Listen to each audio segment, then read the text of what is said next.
रमजान मुबारक का ये मुकद्दस महीना है, इसको मत बहाना बनाइए कि बीमार बहुत ज्यादा हूं, जबकि आपको पता है कि वो बीमारी आपका रोजा नहीं रोक सकती।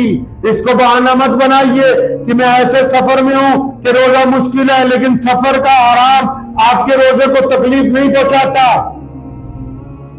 बहाना मत बनाओ कि 6 दिन 7 दिन में कुरान सुन के बाकी सारे हफ्ते आवारागर्दी करनी है।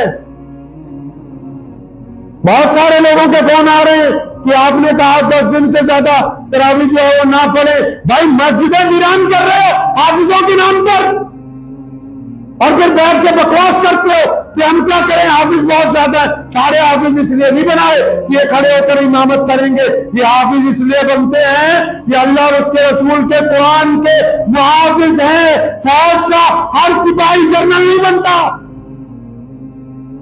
ये हाफिज इसलिए बनाते हैं कि कुरान महफूज है।